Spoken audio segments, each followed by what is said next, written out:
हमारे देश के किसान को इतना प्रताड़ित किया जा रहा है कि राकेश टिकैत को रोना पड़ा। और रोने के बाद जो जनसैलाब आया वो आप में से किसी से छुपा नहीं होगा। तो वर्तमान समय में जो अंतर्राष्ट्रीय पटल पर एक छवि गई भारत की, वो ये गई कि भारत एक कृषि विरोधी राष्ट्र घोषित हुआ है नरेंद्र मोदी के कार्यकाल में। मैं ये सवाल करती हूँ कि योगी आदित्यनाथ जी अपने ऊपर मुकदमा कब लिखवाएंगे, कब इनकी पुलिस इनके ऊपर मुकदमा लिखेगी। सार्वजनिक संपत्ति का नुकसान हो रहा है, भारत की और उत्तर प्रदेश की जनता के टैक्स से लिए गए पैसों को बर्बाद कर रही है योगी आदित्यनाथ की सरकार। जो पैसा देश के और प्रदेश के विकास के लिए लगना चाहिए आज वो कीले ठुकवाने के लिए लग रहा है। जब आपका देश का प्रधानमंत्री खुद संवाद नहीं कर रहा है तो दूसरों को प्रतिक्रिया देने का मौका मिलता है, और खुद भारत के प्रधानमंत्री ने ये मौका बाहर के लोगों को दिया है। न्यूसेंस टाइप के लोगों को जो देश की संसद में पहुंचा दिया गया, उसका परिणाम ये है कि जब देश के किसान की बात हो रही है तो वो अपने अभिनय का सबूत दे रहे हैं। बात करते हैं सनी देओल के बारे में। कहते हैं कि ये मजदूर कहाँ थे कातिया, लोहा पिघलाकर उसका आकार बदल देता है, ये ताकत खून पसीने की कमाई हुई रोटी की है। आज वो रोटी वोटी कुछ दिखाई नहीं दे रही। मैं फिर कह रही हूँ कि जो लोग ये मानते हैं कि सनी देओल जो पर्दे पे बोल रहे हैं वो साफ तौर पर एक्टिंग कर रहे हैं, और मैं ये समझती हूँ कि जो लोग एक्टिंग करने वाले हैं उनको एक्टिंग करनी चाहिए। उसको देश की राजनीति में इस प्रकार से जो हमने महत्वपूर्ण पद दे दिए हैं वो देश की जनता को नहीं देना चाहिए। और ये इस बार का सबक है। अंतर्राष्ट्रीय रूप से जिस तरह से प्रतिक्रियाएं आ रही है साफ तौर पर दर्शा रहा है कि अंतर्राष्ट्रीय पटल पर भी लोग ये सोच रहे हैं, समझ रहे हैं कि भारत के अंदर एक विफल सरकार है जो सिर्फ और सिर्फ बातें कर रही है, जुमले फेंक रही है, और जब संवाद करने की बारी आ रही है तो कीले ठुकवा दे रही है। नमस्कार, आदाब, सत श्री अकाल, सलाम वालेकुम, राम राम भैया। मैं हूं आपका दोस्त मोहित, और हमेशा की तरफ की नजर एक बार फिर से हट के डर चुकी है भारत एक सोच पे। दोस्तों, मैं आपको बताना चाहूंगा कि देश की सबसे होनहार किसान हेमा मालिनी जी कहते हैं कि खेत में बोए हुए 5-5 एकड़ में खेत में बोए हुए चने को अकेले अपने हंसिये से रौंद डालती हैं, और साथ में गाने के माध्यम से लोगों को नसीहत भी देती हैं कि चना जोर गरम बाबू, बड़ा है मजेदार चना जोर गरम। लेकिन उससे पहले आज के इस खास मुद्दे में बताना चाहूंगा कि हमारे साथ मौजूद है समाजवादी पार्टी की धुआंधार नेता पूजा शुक्ला जी। पूजा जी, सबसे पहले आपका हमारे चैनल पर बहुत बहुत स्वागत है। बहुत बहुत धन्यवाद। मैम, बात करना चाहूँगा बसंती जी के बारे में। वो कहते हैं कि ये जितने भी किसान हैं वो गंवार हैं, इनको कुछ नहीं पता, उनके बारे में क्या कहना चाहेंगे? देखिए, मतलब किसानों के बारे में इस तरह की टिप्पणी करना मतलब जिस थाली में खाना और उसी में छेद करने के बराबर है। जो अन्नदाता हर मौसम में, चाहे जाड़ा हो, बरसात हो, गर्मी हो, चाहे कितने भी तूफान आ जाएं, लेकिन अपनी फसल जिस तरह से बोता है और उसके बाद काटता है, और उसके बाद जब आम जनता को खाने को मिलता है, और शायद मुझे लगता है कि बिना खाए तो कोई भी नहीं चल सकता, और आम आदमी भी खाता है वही जो हेमा मालिनी जी खाती हैं। लेकिन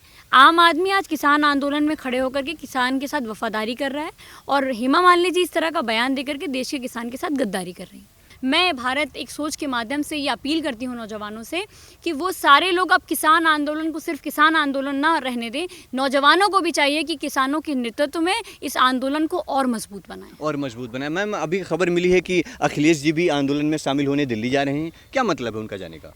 देखिए, देश के किसान आंदोलन कर रहे हैं, और लगातार अगर आपको याद होगा कि सबसे पहले जब किसान आंदोलन चल रहा था तो सबसे पहले समाजवादी पार्टी ने उत्तर प्रदेश के अंदर ये आवाज़ उठाई थी कि देश की सरकार को किसानों से बात करनी चाहिए। और उस समय किस तरह से लाठीचार्ज किया गया अखिलेश जी के ऊपर, ये किसी से छुपा नहीं। जैसे ही वो अपने आवाज़ से निकलते हैं, उत्तर प्रदेश की पुलिस जाकर के उनकी घेराबंदी करती है, उनको घर से नहीं निकलने देती, और तब भी जब वो कहते हैं कि नहीं, ये मेरा अधिकार है कि मैं जा करके किसानों की लड़ाई में उनका साथ दूंगा, तो उनको कन्नौज जाना, उस दिन उनका कार्यक्रम था और उनको कन्नौज नहीं जाने दिया गया। तो उन्होंने लखनऊ में जब कार्यक्रम किया तो तमाम समाजवादी पार्टी के कार्यकर्ताओं पर लाठियां चलाई गई, और ये अपने आप में बहुत बेहद अफसोस की बात है कि योगी आदित्यनाथ को इतनी तो कम से कम राजनीतिक गरिमा को बनाए रखना चाहिए कि उत्तर प्रदेश के सूबे का एक पूर्व मुख्यमंत्री जिस तरह से उसके साथ मिसबिहेव किया गया, जिस तरह से उनको पुलिस ने, जिस तरह से उनके साथ मिसबिहेव किया है पुलिस ने, और उनके सामने कार्यकर्ताओं पे लाठी चलाई। हमारे तमाम नेता प्रतिपक्ष थे, अहमद हसन साहब, उनको मतलब जिस तरह से मिसबिहेव हुआ, गिर गए। तो कहीं ना कहीं ये राजनीति की गरिमा को गिराने का काम भारतीय जनता पार्टी कर रही है। और मैं एक अंत में एक बात ज़रूर जोड़ूंगी कि जब भी कोई प्रदर्शनकारी आंदोलन करता है तो उसके ऊपर सबसे पहला जो मुकदमा लगाती है ये उत्तर प्रदेश की योगी सरकार, वो सार्वजनिक संपत्ति को नुकसान करने का। आज किसान आंदोलन चल रहा है, जिस तरह से सड़कों पे कीलें ठोकी गई, बैरिकेड्स लगाए गए, ये जो पैसा खर्च किया गया सार्वजनिक संपत्ति को नुकसान पहुंचाने के लिए, जो ये इन्होंने सार्वजनिक संपत्ति पे नुकसान पहुंचाया योगी आदित्यनाथ की सरकार पे, मैं ये सवाल करती हूँ कि योगी आदित्यनाथ जी अपने ऊपर मुकदमा कब लिखवाएंगे, कब इनकी पुलिस इनके ऊपर मुकदमा लिखेगी। सार्वजनिक संपत्ति का नुकसान हो रहा है, भारत की और उत्तर प्रदेश की जनता के टैक्स से लिए गए पैसों को बर्बाद कर रही है योगी आदित्यनाथ की सरकार। जो पैसा देश के और प्रदेश के विकास के लिए लगना चाहिए आज वो कीले ठुकवाने के लिए लग रहा है। फिर उनको निकलवाने के लिए लग रहा है, तो कहीं ना कहीं मुझे लगता है कि उत्तर प्रदेश की योगी आदित्यनाथ की सरकार के उल्टे दिन शुरू हो गए हैं। 2022 में अखिलेश जी आकर के फिर पुनः उत्तर प्रदेश को विकास के मॉडल पर ले जाएंगे, क्योंकि आपको मालूम होना चाहिए कि 2012 और से 17 तक जो विकास का मॉडल अखिलेश जी ने दिया, 2017 में गुजरात मॉडल पर भारतीय जनता पार्टी ने चुनाव लड़ा था, लेकिन इस बार 2022 में नौजवानों ने कमर कस ली है कि इस बार उत्तर प्रदेश का चुनाव किसी गुजरात मॉडल पर ना होकर के स्वयं अखिलेश जी के विकास मॉडल पर होगा, जो उत्तर प्रदेश के अंदर हुआ है। मैम, आपके अकॉर्डिंग योगी जी ने जिस तरह से अभी तक उत्तर प्रदेश में इन सालों में काम किया है, कितने नंबर देंगे आप 10 में से? मेरे हिसाब से तो इनकी जो रेटिंग है वो माइनस में जा रही है। जैसे देश की जीडीपी माइनस में चली गई है, वैसे वो योगी आदित्यनाथ की जो काम करने की विफलताएं हैं वो भी माइनस में चली गई हैं, और मैं समझती हूँ कि इनको एक भी नंबर मैं नहीं दूंगी। प्रधानमंत्री मोदी जी की अगर जो बात करें तो मैं उनको भी एक भी नंबर नहीं दूंगी। उन्होंने किया क्या है, देश के किसानों के साथ अन्याय कर रहे हैं। नौजवानों के हाथ में जहां कलम और लैपटॉप समाजवादी पार्टी की सरकार ने दिया था, योगी आदित्यनाथ ने उन हाथों में हथकड़ियां लगा करके, यूएपीए लगा करके उनके भविष्य को बर्बाद करने के लिए उनको जेल में डाल दिया है। महिलाएं जो 1090 और डायल 100 और पेंशन पा करके मजबूती होती थी उनके हाथों में, आज उन बहनों को अपनी आबरू, अपनी इज्जत को बचाने के लिए सड़क पर निकलकर अपनी सुरक्षा करने के लिए खुद को बचाना पड़ रहा है इनके विधायकों से, इनके नेताओं से। और किसी से छुपा नहीं कि आज उत्तर प्रदेश के अंदर हर व्यक्ति डरा हुआ है, चाहे किसी जाति का हो, किसी धर्म का हो, सब व्यक्तियों के साथ जिस तरह का अपमान का व्यवहार किया गया, मुझे लगता है कि इनको 10 में से 0 नंबर देना चाहिए और इनकी रेटिंग माइनस में जा रही है। अच्छा मैम, अभी बंगाल चुनाव चल रहा है, उस पर आप क्या कहेंगी, कौन वहाँ से जीतने वाला, कौन हारने वाला? ममता दीदी जीतेंगी, जिन्होंने संघर्ष किया, और मुझे गर्व होता है कि बंगाल के अंदर बंगाल की जनता ने एक ऐसे मजबूत और सशक्त नेतृत्व को चुना। आदरणीय ममता जी जिस तरह से काम कर रही हैं, वो सिर्फ ना बंगाल के लिए, पूरे देश के लिए एक मैसेज है कि हम तानाशाही के खिलाफ नहीं झुकेंगे। और जिस तरह से उन्होंने बंगाल के अंदर मोर्चा संभाला हुआ है, मैं समझती हूँ कि वहाँ पर सिर्फ और सिर्फ ममता दीदी के अलावा कोई और विकल्प है ही नहीं। और ये जितना भी जाति धर्म की राजनीति कर लें, उन्होंने जो परचम बुलंद किया है कि तानाशाही के खिलाफ ना झुकने का, जो उन्होंने एकता बनाई है, उसको कोई नहीं तोड़ सकता। और ममता जी सिर्फ और सिर्फ उन्होंने इस देश की नेता के बतौर नहीं, जो महिलाओं को दोयम दर्जे का समझा गया, आज उन महिलाओं को भी मजबूती देने का काम ममता जी ने किया है। मैं उनकी बहुत प्रशंसा करती हूँ और एक बड़ी प्रशंसक हूँ उनकी, और मैं चाहती हूँ कि उनकी सरकार बंगाल के अंदर बने। मोदी जी के लिए आपके अकॉर्डिंग बंगाल चुनाव जरूरी है, या फिर अभी जो देश के अंदर आंदोलन चल रहा है ये जरूरी होना चाहिए?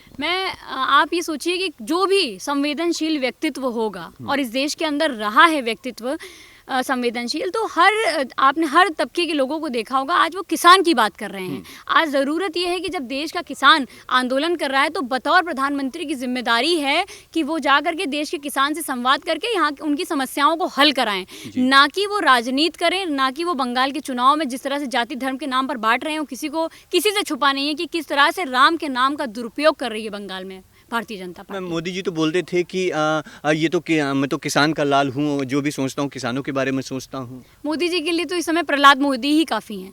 जिस तरह से कल प्रहलाद मोदी ने आकर के साफ तौर पर कह दिया कि उत्तर प्रदेश के अंदर तानाशाही है, तो आप ये सोचिए कि प्रहलाद मोदी का अभी मैंने एक इंटरव्यू पढ़ा, उन्होंने साफ तौर पर कहा कि जब वो हीरा माँ से मिलने जाते हैं तो वो पूरे परिवार के सदस्यों को बाहर निकाल दिया जाता है ताकि वो अच्छी तस्वीर खिंचा सकें। तो मुझे लगता है कि जो उनका भाई है वो मुझसे बेहतर मोदी जी को जानता होगा। तो जो व्यक्ति अपने परिवार का सम्मान नहीं करता, वो देश की जनता का सम्मान क्या करेगा? अभी बजट जो आया है उसके बारे में भी मैं चाहता हूँ 2-4 लाइन। बजट थोड़ी ना आया है, सेल ऑफर आया है, सब कुछ बेच दिया गया है, रेलवे बेच दी जा रही है, एयरपोर्ट बेच दिया जा रहा है। हम तो कह रहे हैं कि हम नौजवानों की सपने भी बेच दे रही है सरकार। ये बजट नहीं बेचा जा रहा है, ये लोगों के सपनों को बेचा जा रहा है, इस देश के किसान के सपनों को बेचा जा रहा है, इस देश के नौजवान की नौकरी के सपनों को बेचा जा रहा है। और ये सपना बेचने वाली सरकार बहुत ज़्यादा दिन नहीं टिकेगी। लेकिन अफसोस ये है कि जिस तेज़ी से ये देश को बेचने का काम कर रहे हैं, हम कितना बचा पाएंगे हमें नहीं पता, लेकिन हम इस तानाशाही के खिलाफ लड़ते रहेंगे। हम अपने देश को बिकने नहीं देंगे। और ये मोदी जी वाला जुमला नहीं है कि देश बिकने नहीं दूंगा, झुकने नहीं दूंगा।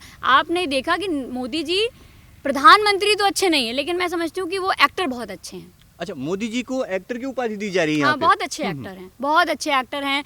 जब वो बनारस जाते हैं तो उन्हें माँ गंगा बुला लेती हैं, हाँ। जब गुजरात जाते हैं तो उनको माँ हीरा बुला लेती हैं। तो वो जहाँ जाते हैं उनको कोई ना कोई बुला लेता है, और उसके बाद जब वोट ले लेते हैं तो वो सबको भूल जाते हैं। मैं तो कहीं- लोकतंत्र का मैं मतलब जानना चाहता हूँ आपसे। लोकतंत्र का मतलब है समानता, लोकतंत्र का मतलब है अपनी बात को कहने की आज़ादी, लोकतंत्र का मतलब है कि किस तरह से हम अपने विरोध को एक लोकतांत्रिक ढंग से, मतलब एक ऐसे ढंग से जो संविधान के दायरे में आता हो, उस तरह से करें। जो आज देश का किसान दिखा रहा है कि हम 3 महीने से, ये गांधी का देश है, अहिंसावादी रूप से जिस तरह से देश का किसान आंदोलन कर रहा है और उसको बार बार उग्र करने की कोशिश की जा रही है, बार बार उसमें गुंडे भेजे जा रहे हैं, बार बार भारतीय जनता पार्टी के नेता विधायक जाकर के किसानों को गाली दे रहे हैं। मैंने इतना ज़्यादा अपमान अभी तक तो कभी अपने देश के अंदर अपने अन्नदाता का होते हुए नहीं देखा था। इस सरकार ने, चाहे योगी जी की सरकार हो चाहे मोदी जी की सरकार हो, इन दोनों सरकारों ने ना महिलाओं का सम्मान किया, ना अन्नदाताओं का सम्मान किया, ना बुजुर्गों का सम्मान किया। सबको सिर्फ और सिर्फ परेशान करने का काम किया है। कभी देश में नोटबंदी करके लाइन में लगा देते हैं तो तमाम हमारे बुजुर्ग मर गए, कभी इन्होंने नई नई नीतियां लाते हैं जिससे कहीं ना कहीं हमें लगता है कि कोरोना के समय जो हुआ वो भी देश ने बहुत अच्छे से देखा कि गरीब को ये सरकार, ये गरीब विरोधी और गरीब हत्यारी सरकार है, सिर्फ गरीबों को मारने का काम। योगी जी को नसीहत के तौर पे आप क्या कहना चाहेंगी? अब नसीहत क्या, मैं ये कहती हूँ कि योगी जी जल्दी से अच्छी से अपनी पैकिंग वैकिंग कर लें, चिलम मिलम जहाँ उन्होंने छुपा के रखी हो पहले से ही निकाल लें, क्योंकि हमारी सरकार आएगी तो देश के अंदर, उत्तर प्रदेश के अंदर विकास होगा। और जिन लोगों ने जिस तरह की बातें की थी पूर्व मुख्यमंत्री के साथ, जिस तरह का अपमानजनक व्यवहार हुआ, वो किसी से भुलाया नहीं जा सकता। मतलब हम लोग तो जब भी सोचते हैं कि एक ऐसा व्यक्ति जो विकास की बात करता था, उसकी जाति के आधार पर उसके घर को गंगा जल से धुलवाया गया, तो कहीं ना कहीं ये जो बेहद शर्मनाक काम इन्होंने किया, इसका जवाब 2022 में जनता इनको देगी। मोदी जी के लिए नसीहत के तौर पे? मोदी जी को किसानों से संवाद करना चाहिए, और देश को, अगर देश के लोगों ने उन पे भरोसा किया है तो बतौर प्रधानमंत्री उनको देश के लोगों की बात सुननी चाहिए। राजनीति एक अलग विषय है, लेकिन जिस मुद्दों को लेकर वो आए थे, कम से कम वो मुद्दे तो पूरे करते हैं। किसानों से बात तो कर लें, महिलाओं से बात तो कर लें। सिर्फ मन की बात नहीं सुनती ये देश चाहता है कि आज जन की बात हो और जनता कहे और प्रधानमंत्री सुने। आज मैं देख पा रहा हूँ, आखिरी सवाल है मैम, आज मैं देख पा रहा हूँ लखनऊ के जो किसान यूनियन के नेता हैं वो भूख हड़ताल किए हैं, लगभग 7 दिन हो गए हैं, उनके बारे में क्या कहना चाहेंगे?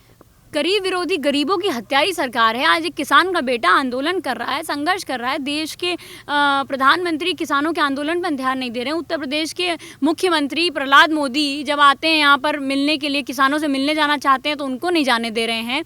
कहीं ना कहीं जो किसानों के साथ अत्याचार हो रहा है, ये आप देखिएगा कि ये योगी सरकार की ताबूत में आखिरी कील ठोकने का काम करेगा। ये जो कीलें ठोकी जा रही हैं, आखिरी कील ठोकने का काम होगा जी, यहाँ ये पे। अपनी ताबूत में कील ठोक रहे हैं। खैर, पूजा के बारे में क्या कहते हैं और समाजवादी पार्टी के बारे में क्या कहते हैं और साथ में किसान आंदोलन के बारे में क्या कहते हैं, मुझे अपने आचार विचार नीचे कमेंट में दय मारिएगा। मिलते हैं कल नई जगह पे नए मुद्दे के साथ। बने रहे हमारे साथ, देखते रहे भारत एक सोच, क्योंकि ये खबर है आपके भारत की, आपके गाँव की। कैमरा पर्सन सचिन के साथ मोहित, लखनऊ।